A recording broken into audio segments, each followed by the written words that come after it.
Mark Rogers TV, going across the country looking at various football programs with only 3 weeks to the start of the season. We check out Penn State and go to Happy Valley. And Bill DiFilipo with Black Shoe Diaries to talk about the Nittany Lions coming off a 7-6 campaign. Of course, a big bowl victory right there. So, Bill, thanks so much for joining us. And let's dive right into this with the guy that everybody starts with almost any program, but especially a guy with this kind of talent. Christian Hackenberg, 8 touchdowns, 15 picks last year. Then he explodes in the bowl game. So that's something to hang your hat on going into 2015.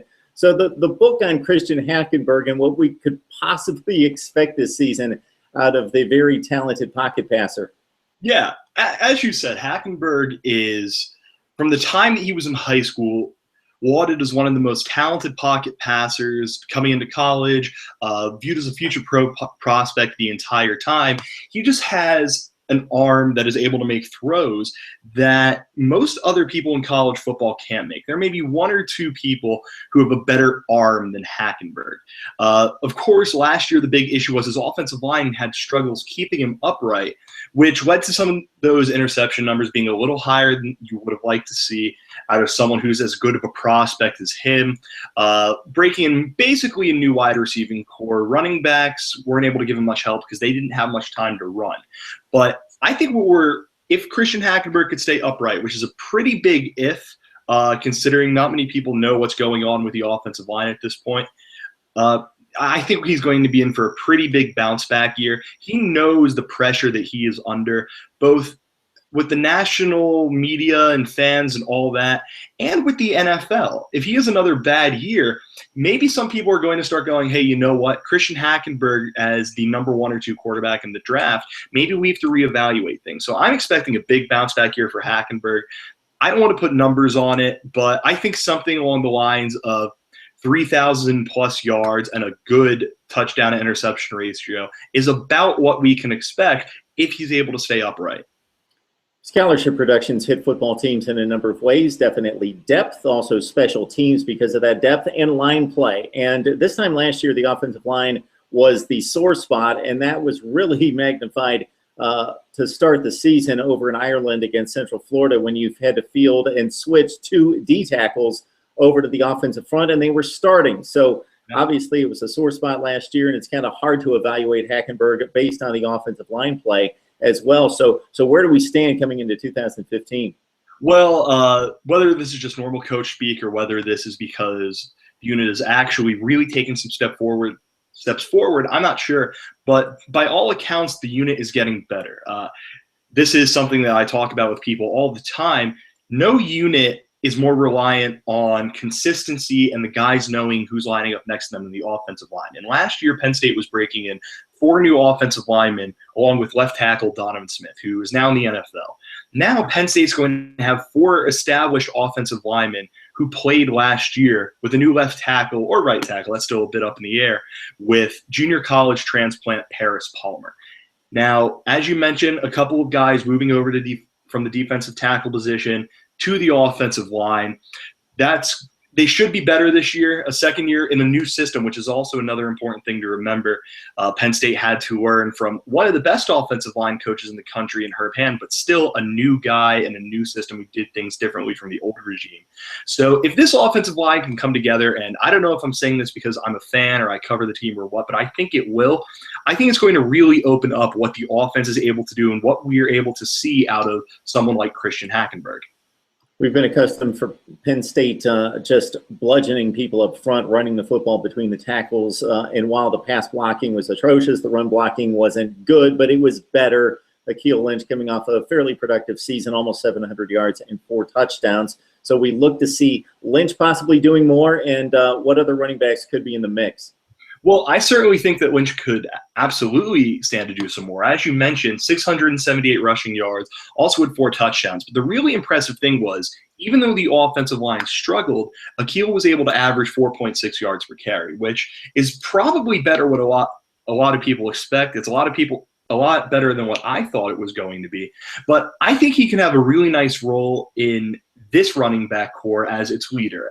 The scouting report on Akil Lynch has always been, he's not the fastest guy, but he's pretty fast. He's not the strongest guy, but he's pretty strong. He's just a nice all-around running back.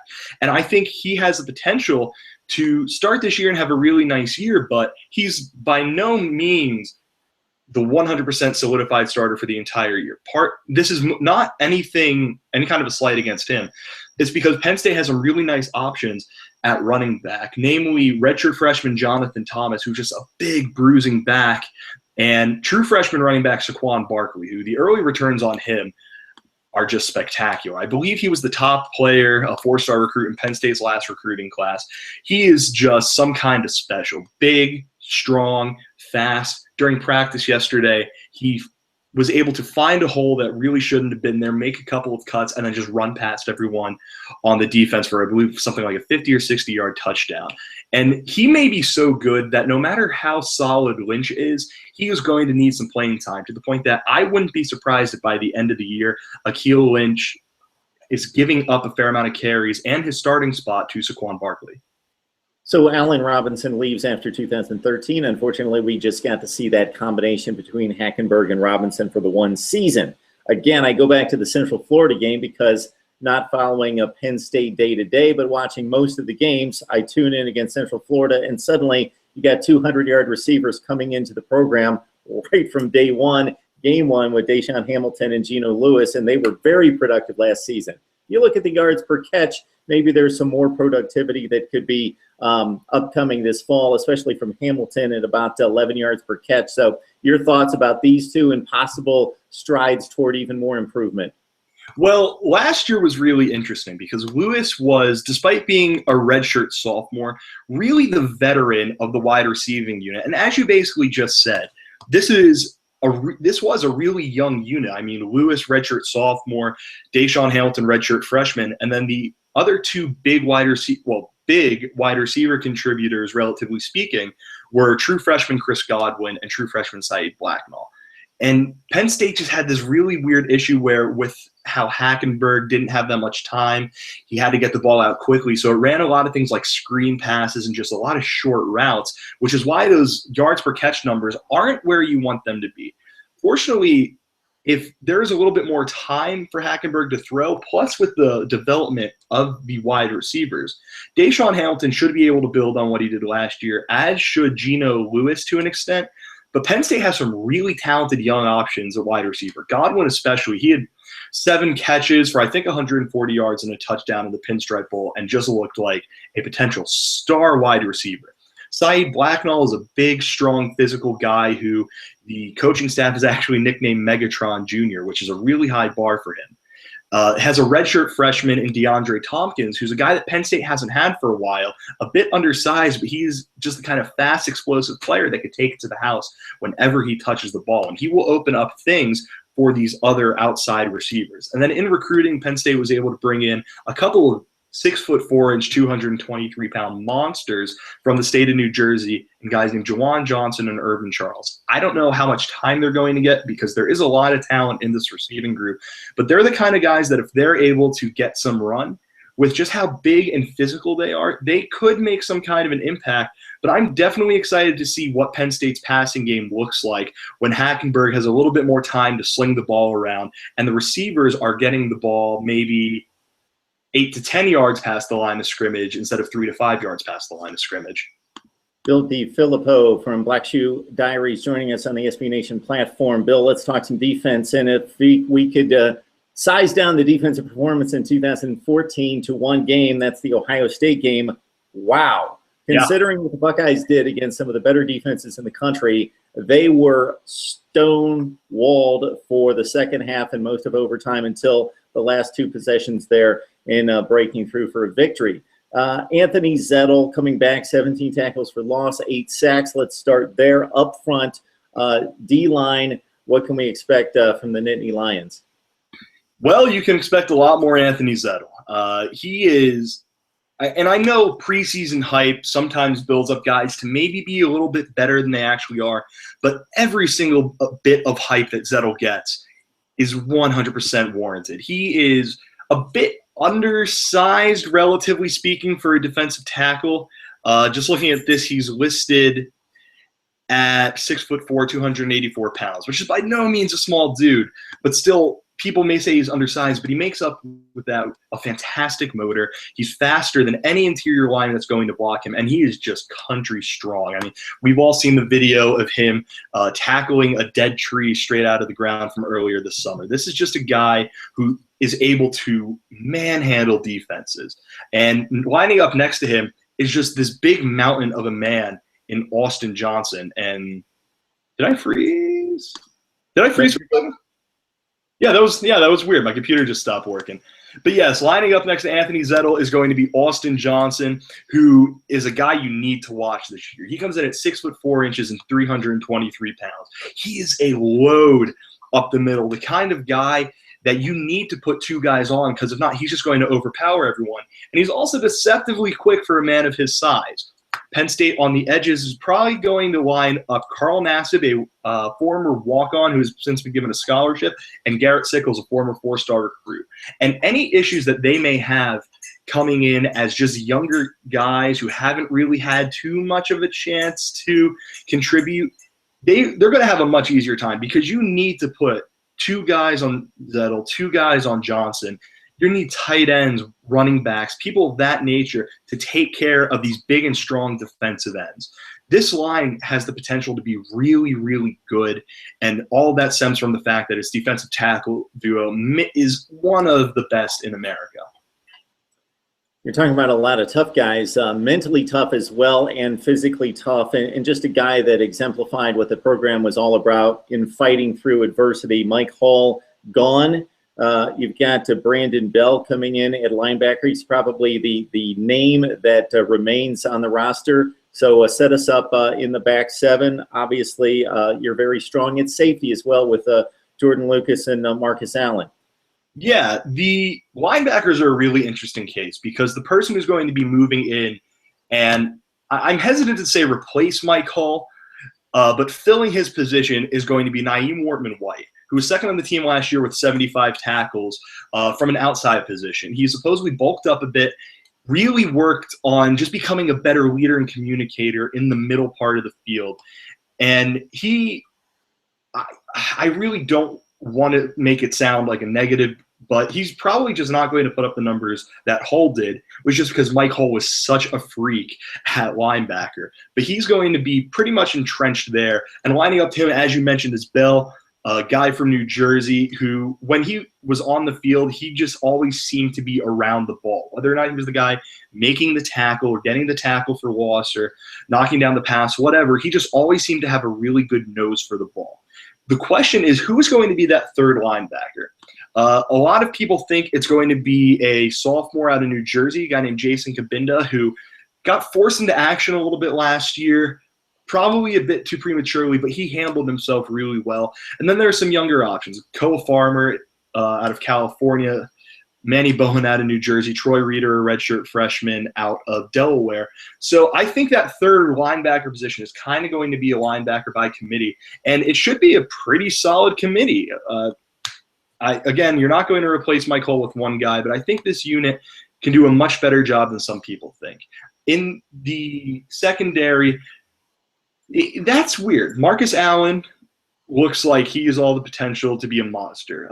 Defensive coordinator Bob Shoop's a really conservative guy. He doesn't throw around big-time praise all that often, but he was comparing him to Seattle Seahawks Pro Bowl safety Cam Chancellor and the way he communicates and the way he plays on the field, which is a huge praise, and it's going to really help lining up next to Jordan Lucas. Incredibly talented as a cornerback, decided that it would probably be best for Penn State this year and for his long-term future if he moved to safety. I am really interested to see how that works, as he can kind of act like a bit of a center fielder in coverage and let Allen just fly around and lay the wood on everybody. Cornerback, Trevor Williams is really the established guy. Lining up across from him, nobody's 100% sure. It could be Amani Owarie. I believe that's how you pronounce that. Could be Christian Campbell. Could be Grant Haley. Could be one of the really talented freshmen coming in John Reed or Garrett Taylor. So that's probably the biggest question mark on the defense, in my opinion. Who is going to be the other cornerback to Trevor Williams? You know, the game in the moment that kind of marked and exemplified the early career of Sam Ficken was those missed kicks against Virginia in a 1-point loss. I see you wiping your face. I can imagine me not being a Penn State fan, but just feeling for the fan base when you really needed wins and you had lost to a MAC school, I believe, in week 1. Then you went to Virginia and lost by a point when you could have made one of like 4 field goals and won the game. Anyway, he perseveres. He finishes as one of the more reliable kickers in the conference and possibly across the country in 15 for 18. So he's gone. And really the special teams as a whole, outside of Ficken, was unreliable. You had some issues there, and that needs to get better.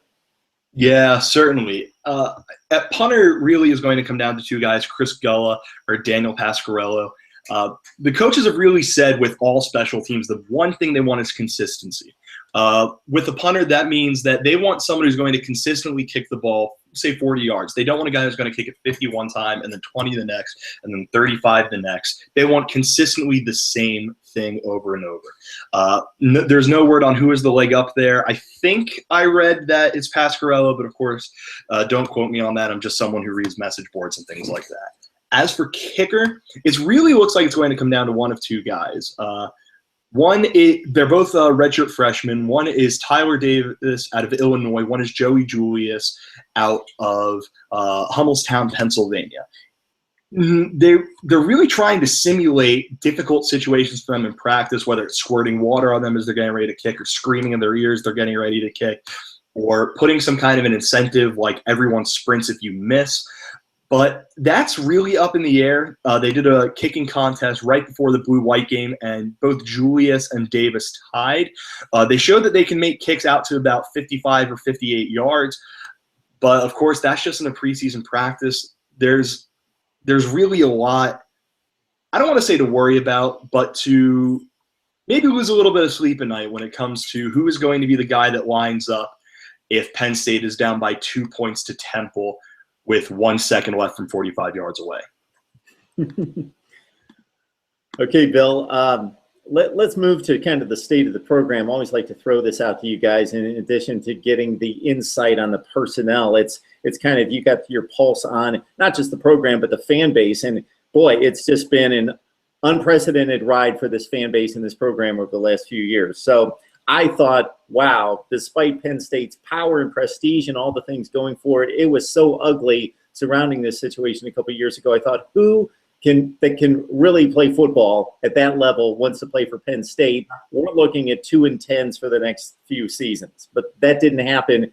Bill O'Brien, of course, regardless of what he does for the rest of his career in the NFL, is going to be cherished by Penn State fans as turning around the program and really stabilizing things. So now you've got a coach in a situation in James Franklin that's just so far removed from what we had with Joe Pa just a few years ago. And considering what could have been and how the program could have been buried for year after year after year, you win a bowl game. And I know you're not completely out of the woods in regards to scholarships and depth, but, man, you got to feel good about where you stand. Oh, certainly. The fact that Penn State was able to win 8 games and then 7 games and then 7 games, I believe that's what it was over the last 3 years, it's nothing short of just amazing. Bill O'Brien, if that guy's ever back in Happy Valley, I'm buying him drinks for the rest of the night. The fact that he was able to be such a good coach in such an impossible situation and still bring in some level of talent in recruiting, like Christian Hackenberg doesn't come if Bill O'Brien isn't here.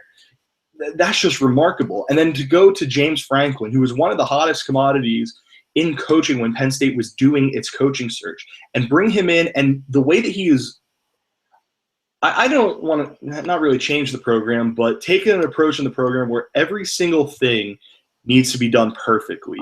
Off the field, on the field, in recruiting, in practice, everything. It's just really nice to see that. I mean, recruiting, for instance, which under Paterno admittedly wasn't too big of a concern, and under O'Brien, he had much bigger fish to fry.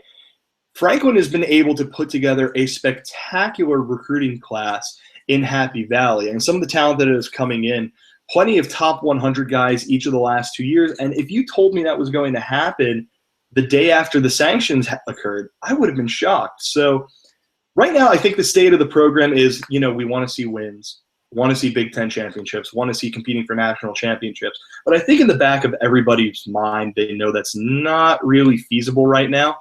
So right now, a team that's able to win 8, 9, 10 games on a consistent basis, while those numbers that you mentioned are getting back up, and while Penn State is really establishing itself as the best program in the Mid-Atlantic, that's just huge. And I think they have the guy to do that in Franklin.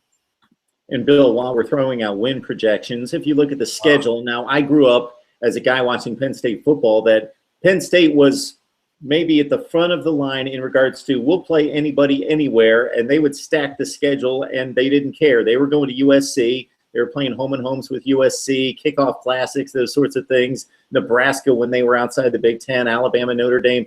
Penn State played everybody, and they played really tough schedules up until just a couple years ago. Now, I cannot fault them. When I go through schedules, I want to see everybody play somebody really, really tough outside of conference. I can't fault Penn State because of when these schedules were created a couple of years ago concerning the situation. So it's a very manageable schedule, starting with Temple on September 5th, 4 games outside of conference that you're going to be a fairly heavy favorite in, substantial favorite in those games. You go 4-4, 5-3 in the Big Ten, and it's a pretty nice season. Oh, definitely. Just kind of looking through the schedule, like you said, the non-conference schedule, of course, when these things are made a decade earlier, they usually end up looking a lot better than they do now. So Temple is a big-time program on the rise right now. That should be a tough game. But, again, that really should be a winnable one for Penn State. And then the rest of the non-conference, Buffalo should be a pretty comfortable win. Army should be a fairly comfortable win. San Diego State's a really tough team. They're going to turn that game into a rock fight, but that should be a Penn State win. And then, win 4, win 5, maybe even win 6 games in conference. And this is a team where we're going to be looking on them in December going, wow, Penn State won 9 games. Penn State won 10 games. Who would have seen this coming when the Nittany Lions learned that there's going to be a bowl ban and only 15 scholarships to play with every year and things like that? As for a record, kind of like what you said, Penn State's going to be a favorite in just about every game it plays.